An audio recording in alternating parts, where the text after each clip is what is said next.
ভারতীয় দল নিজেদের মাঠে কোনো টেস্ট খেলতে নামলে সকাল সকাল গ্যালারির আসনগুলো খালি পড়ে আছে, এমন দৃশ্য দেখা যায় হার হামেশাই। কিন্তু বৃহস্পতিবার সকাল থেকেই দিল্লির অরুণ জেটলি স্টেডিয়ামে দেখা গেল ভিন্ন চিত্র।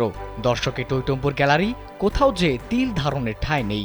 কারণ একটাই, দীর্ঘ এক যুগের বেশি সময় পর রঞ্জি ট্রফিতে ফিরেছেন ভারতের তারকা ব্যাটার বিরাট কোহলি। ম্যাচটা যে আবার চলছে নিজ জন্মশহরেই। ঘরের ছেলেকে দীর্ঘ সময় পর দিল্লির হয়ে খেলতে দেখতে তাই তো তর সইছিল না ভারতের রাজধানীবাসীর। বিনামূল্যে সেই ম্যাচ দেখতে হাজার হাজার দর্শকের আগমন, যার জেরেই ঘটেছে হুড়োহুড়ি আর পদপিষ্ট হওয়ার মতো চরম বিশৃঙ্খলা।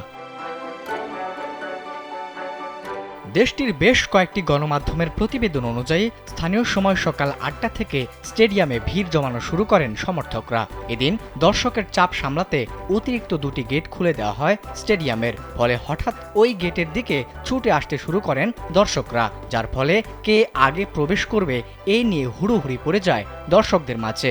এমন পরিস্থিতিতে আহত হন বেশ কয়েকজন সমর্থক, ক্ষতিগ্রস্ত হয় কয়েকটি বাইক।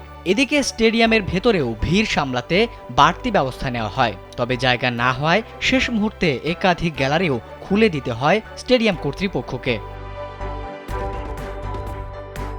এদিকে স্টেডিয়ামের বাইরে ভিড় সামলাতে আগে থেকে বাড়তি নিরাপত্তার ব্যবস্থা করেছিল দিল্লির ক্রিকেট সংস্থা, কিন্তু তাতেও এড়ানো যায়নি বিশৃঙ্খলা। এছাড়া রেলওয়ের বিপক্ষে ম্যাচ দিয়ে রঞ্জিতে কোহলির প্রত্যাবর্তন ঘিরে উন্মাদনা তৈরি হবে তা কয়েকদিনের অনুশীলনের সময় ক্রিকেট প্রেমীদের আগ্রহ দেখে আন্দাজ করা যাচ্ছিল। কিন্তু বৃহস্পতিবার ম্যাচের প্রথম দিন অরুণ জেটলি স্টেডিয়ামে যে এত দর্শক হবে তা এক কথায় অভাবনীয় ছিল। অন্যদিকে ১২তম ওভারে ঘটেছে আরেক কাণ্ড। দিল্লির ফিল্ডিংয়ের সময় নিরাপত্তা বেষ্টনী টপকে মাঠে ঢুকে পড়েন কোহলির এক ভক্ত, আর তাকে থামাতে অন্তত ১৫ জন নিরাপত্তা কর্মী সঙ্গে সঙ্গে ছুটে যান ওই ভক্তকে ঠেলে মাঠের বাইরে নিয়ে যাওয়ার জন্য।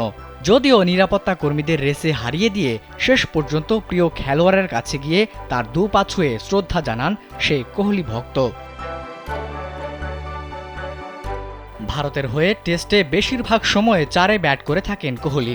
দিল্লির ব্যাটিং অর্ডারেও তাকে ৪-এ রাখা হয়েছে। এখন দেখার বিষয়, কোহলি ব্যাটিংয়ে নামলে অরুণ জেটলি স্টেডিয়ামের দর্শকদের উন্মাদনা কোথায় গিয়ে ঠেকে। আবিদ হাসান, কালবেলা।